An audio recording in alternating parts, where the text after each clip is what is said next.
David Katz, a former U.S. attorney, joins us every week about this time, and we appreciate him being here. David Katz, welcome to the Mark Thompson Show. Hi. Hi. So I have to tell you, you're on with award-winning, super important, very fancy former ABC journalist Jim Avila, who also did a lot of coverage of the O.J. Simpson trial. You guys both have a little background knowledge there. Well, I used to watch Jim all the time, of course, and it's really an honor to be on with you, Jim. And yes, I remember your coverage during OJ. We were on KCAL, Channel 9, and we did a show at 10:30. I'm sure you remember it, called OJ Tonight. I was kind of the pro-prosecution, point, and then the counterpoint was a criminal defense attorney. Of course, now I'm a criminal defense attorney myself, so how the world turns. How the world turns, right, yeah. Jim and Kim? Yes. That's right. I was in local at that time. I was at KNBC, the local station there, and we had that, and then we also had a half-an-hour program at 7 on CNBC, on the network that we did on the OJ trial. It was pretty much what launched I was local then, but it launched my network career. That's why I went to network after. A lot of people did after the OJ Simpson trial.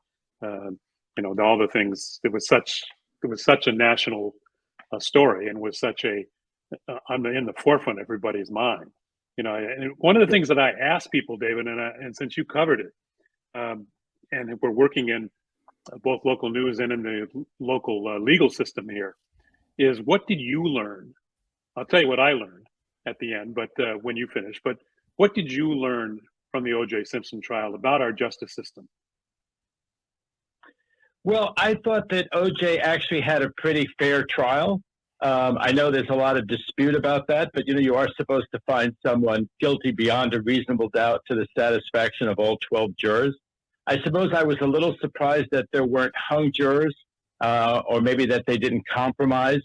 But it shows the kind of way the jurors tend to move. I've had hung juries myself, and for a criminal defense attorney, anything besides a conviction is good news, of course. And it's interesting to analyze how you end up with some of the hung jurors. So I found that interesting. I also, just to get sort of the inside baseball of it, a lot of people were very surprised it wasn't brought in Santa Monica, because there's a different demographic out there than the demographic that they got downtown. But my understanding was that Garcetti was pretty sure that if he was seen as having brought it in downtown and letting the case take its course with a downtown LA jury, that he'd be okay. And he was indeed reelected, even after OJ was acquitted. And if I can tell you this great joke, I hope your audience will think it's funny. I do. So the Marines are looking for Saddam Hussein all over Iraq. And the Marines finally pull him out of a spider hole. And you know what his first words were to the Marines? Saddam, I want trial in LA. Yeah, LA became famous for. LA certainly became famous for letting celebrities go. What did you think about? So after I had been covering trials for quite a bit before I did OJ, and one of the big ones in Chicago where I worked was the Marquette 10, which was 10 police officers who were corrupt, and they got tried, and it was a big deal. And I covered that for a while. So I was familiar with courtroom drama and what was going on in courts. I didn't think I'd be surprised by anything. I was very surprised by the verdict. But what surprised me at the very end, which really, when people say, what did you learn from that? I did not realize, and this was my own issue, I did not realize the level of distrust between the African American community and the police department. Even though I grew up as a youngster in LA and was 10 years old when the LA riots happened, I just wasn't tuned in to the fact that almost no cops were being believed in that jury box, because they had seen years and years of corruption and years of abuse from the police department. So when a guy like Barry Scheck stands up, one of the DNA expert, and accuses police of purposely destroying evidence or hiding evidence or in some way compromising evidence on purpose. They actually accused one of the lead detectives of taking some blood samples, DNA evidence, home.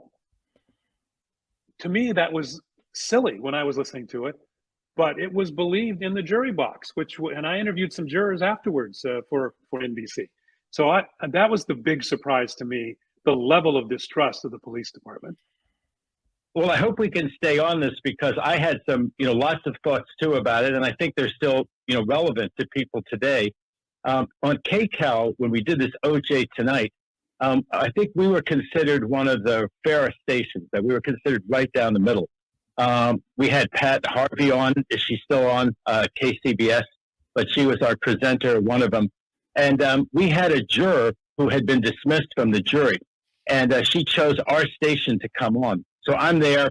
The whole news crew is there, down on Melrose. And she comes in. It was right next to Paramount Studios. And she comes in, and she's going to give us an exclusive interview. And she made the famous statement that she was actually upset about the prosecution. She was upset about the police handling of it. And her famous line was, they didn't give OJ time to grieve.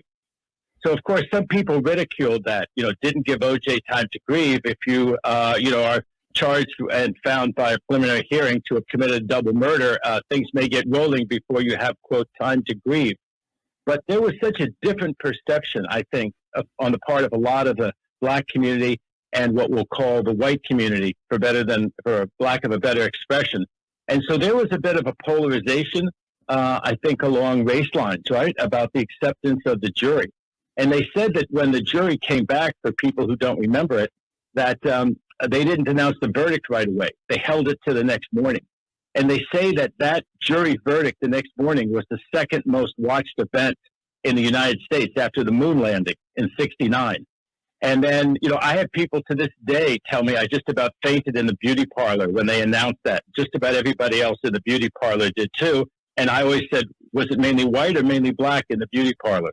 So there was definitely that aspect to the case, Jim. Didn't you think? And also the views of the police. And, as a criminal defense attorney, I tried cases all throughout the 80s as an assistant U.S. attorney to federal juries. And that could be kind of a mixed bag because they might bring a group in from Santa Barbara. And so that group that tried the case in downtown L.A. was not a downtown L.A. jury. But I'd actually tried a case, Jim, against Johnny Cochran. He was very well known then, but before he was super famous for OJ. And I thought I had a pretty good case, and I convicted both of the defendants. But when Johnny started to make his pitch to the jury, and I looked over, there's two African-American jurors. Certainly his argument resonated much more. And it was, again, that the police had done something wrong. It was at the airport. It was kind of a little bit like Get Shorty, Jim. In those days where they'd bring in cocaine from Miami and they'd land in L.A. and then they'd have a little back and forth with the DEA officers or the sheriffs. Hey, what are you doing here? What kind of trip is it? Can I look in your suitcase? And people would argue that it was actually a search or it was a wrongful detention. And the police, and of course me as a prosecutor, we would argue that it was lawful under stop and frisk law and the other laws that existed at the time. But when Johnny made that argument, Jim, to the jurors, I said, oh my God, this may end up in a hung jury. It didn't. And the funny thing was that the argument was a little close to, as to his client, if the shoes don't fit, you must acquit. He didn't say those exact words, but when I heard him say, if the gloves don't fit, you must acquit, it's like, Johnny, you were working for that perfect phrasing in my trial. You didn't find the perfect phrasing, but you sure did for OJ in the OJ trial. Yeah, he was a force of nature. I think that, and just to illustrate your point, I remember in local news and network news on the day of the verdict, on this very watched verdict, split screens all over the place, and the split screen of a white audience in one place and an African American audience in another, and the reactions were totally different. The African American audience was ecstatic and was cheering, and I'm thinking, this is a murder case, and the white audiences were stunned. We saw this through. I think this is the first time, at least, that I really noticed seeing our judicial system in such starkly different places, and perception as far as whites and versus blacks. And it's because of, I've come to know, and now I've, thought about it a lot and reported on it. It's because the justice system, unfortunately, I know you've been part of it and you can push back, but I think it's pretty clear that the justice system has in fact treated African Americans and minorities in general, Hispanics as well, and to some extent Asians, differently than whites are treated. And I think that really came in focus with the O.J. Simpson trial. Well, here in Los Angeles, there were about 40 or 50 criminal assistant U.S. attorneys in the mid-'80s. And we had a stretch where not one was African American. Not one of the assistant U.S. attorneys was African American. What we had in those days, and this is sort of interesting, we had some incredibly talented Hispanic American assistant U.S. attorneys.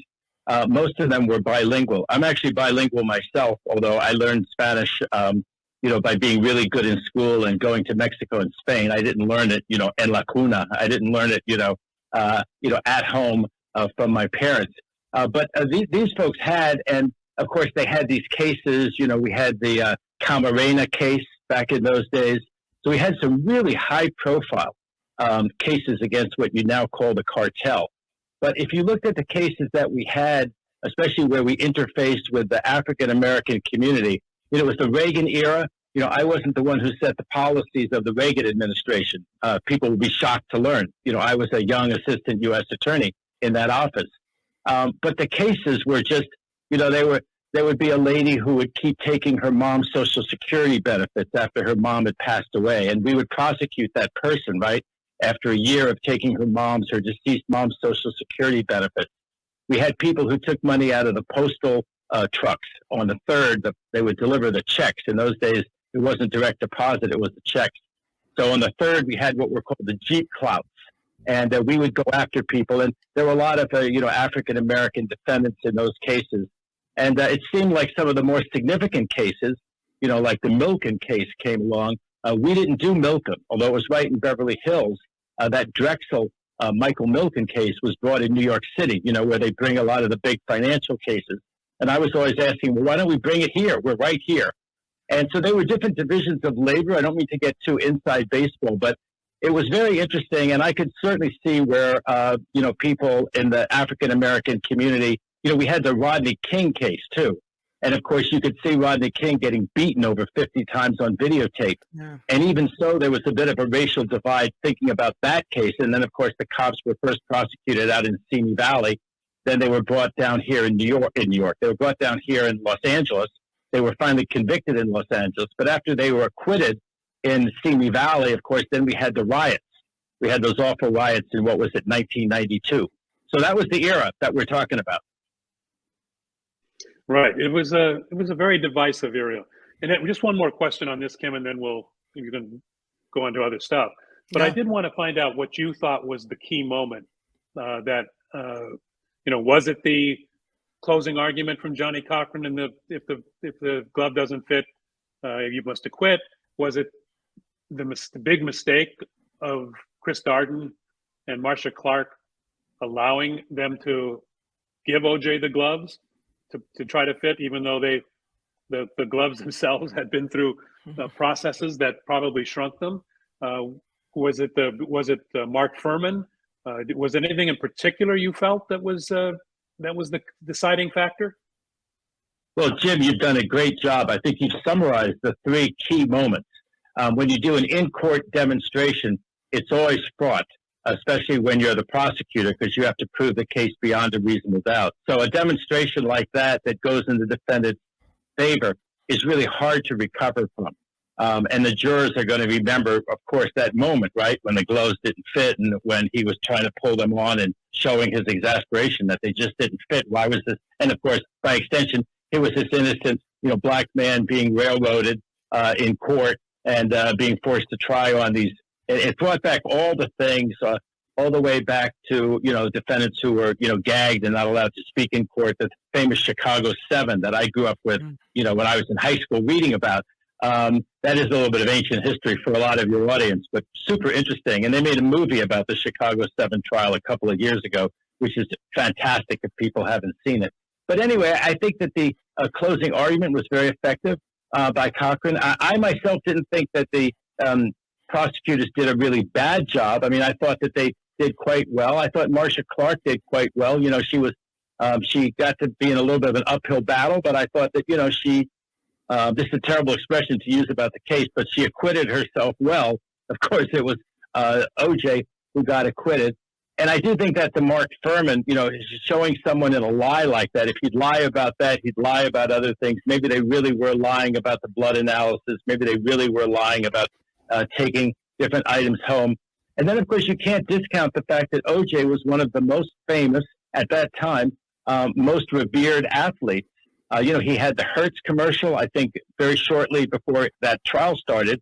And it was interesting that he became a symbol for what he became a symbol for, because a lot of people joked about the fact that, you know, he was so assimilated. If you were going to talk about one African-American person who was really assimilated into the white world, it was OJ. Having said that, of course, you could see on television that it was a black man who was on trial. And I think people had reactions to that. So I think all of those things played a big part. And I think that Judge Ito, he took a lot of criticism at the time, but I think he gave a fair trial. I think he let in things that, you know, the defendant has to be given a fair trial. When there's things that are more prejudicial than probative, they really should be kept out. And we see some of these high-profile murder cases right now, and it's very tempting to say, well, let him throw in the kitchen sink. But if it just shows that the defendant's a bad guy or has done some things that we don't like, if it's not really relevant to guilt or innocence, it should be kept out because it's more prejudicial than probative. So I think that Ito's calls in general were quite good in the case. And the last thing, if people haven't seen it, was the dancing Itos on Jay Leno's show at the time was one for the ages, the dancing Itos. You know, one thing this conversation does is bring back all those images of the trial that, I mean, people were watching. That was one of the first trials, I think, that was broadcast live for the world to see. Absolutely. Great point. Great point. Yes. Yeah, the people got to see that, and I think that was important. One of the things that people had withdrawal. Jim, people had withdrawal. It was like when The Sopranos finally went off the air, or Seinfeld or something. I mean, people were moping around like that was what they watched during the day. What were they going to do with themselves? Now there were people who had that reaction. It was so popular and so ubiquitous on TV. David makes one good point. Go ahead. One little quick point. I'm sorry, Kim, and I'll turn it back to you. One quick point I wanted to amplify was the fact that OJ may have been acquitted because in my opinion, because the African American jury saw justice differently because of their experience. But it's interesting, as you point out, OJ Simpson was probably the whitest person in that room. OJ Simpson was not a part of the community. In fact, was criticized quite a bit about the fact that he did not help out his community, and most of his friends were at the golf course and were not as anybody in the community. So it was ironic that it would be that he would benefit from and he was treated as a friend by the Los Angeles Police Department. Now, they let him slide on many things, including the beating of his wife, and let him slide on all kinds of traffic incidents and things like that. And so he was a friend of the cops, certainly not somebody who was being persecuted by the cops. Sorry, Kim. Well, I should also point out that the law changed quite a bit just based on that case, because as Kim said, people were watching it in such minute detail, televised. People had very strong opinions. And so this idea that someone calling 911, you know, that could be manufactured, you can invent a lot of stuff. Even in 10 seconds to call 911, you could make up a whole story to try to get your spouse. It was considered hearsay unless it was truly an excited utterance, and you had to show why it was truly spontaneous and excited. That got abandoned pretty much. Oh, no, I think we lost David Katz. Yep, I don't hear him. Do you hear him, Jim? No. Yeah, he dropped. You know, one thing that thank you to David Katz for coming on the show today, and I appreciate it. It's funny, I joked with Mark that I could sit back and not say very much, and it turned out to be true. But one thing I will say is that, you know, a lot of times people have really strong opinions about legal cases. And I always say, well, you can't really, you know, judge what the jury did because you weren't sitting there listening to every piece of evidence that came through. You weren't, you know, in that room looking over the documents and doing all those things. But in the OJ Simpson case, we all really were. We were all like the jury together. But that's the first time that, you know, you got to be part of that, unless you'd been on a jury before. The first time for most people that we got to really did have an informed opinion at the end of all this because we got to see all the evidence in the case. Yeah, and it was nonstop on the news. Yeah. We at the NBC station, the local station in Los Angeles, we carried the whole thing live and preempted all network programming in the daytime. Yeah. All the soaps were run in the middle of the night so that people could catch up to them. And I sat there next to our anchor people and did the analysis for the entire time. In fact, one of the interesting things I'll point out is that, so I was in Los Angeles as a reporter in KNBC for 2 years. I got there in 94, left in 96. There was an earthquake in 94 at Northridge. I covered that. And then pretty much right after that was the OJ Simpson was the murder. And I was called to Brentwood, and I covered that until I left. That was the universe served you up some big stories. Yeah. Yeah, that was it. No, that was all we covered. You know, David Katz, you're back just in time for me to bid you farewell. But thank you for all that information. Such a good segment with you today. So interesting to hear you guys talk about your experiences covering that trial. It was great to be on with you. As soon as I said spectacular anomalies, I went out. So I guess that's a good line. It was wonderful to be with you, Jim and Kim. Kim, just great. That's right. We're going to start our own show. Great catching up with you. Yeah, thank you, David Katz. We will see you next week. Looking forward to it. Our appreciation to David. Hi, it's Mark, and I thought that was great. Hit the notification bell. You'll know whenever there's a new video being dropped, and please subscribe to our channel to help us save the universe.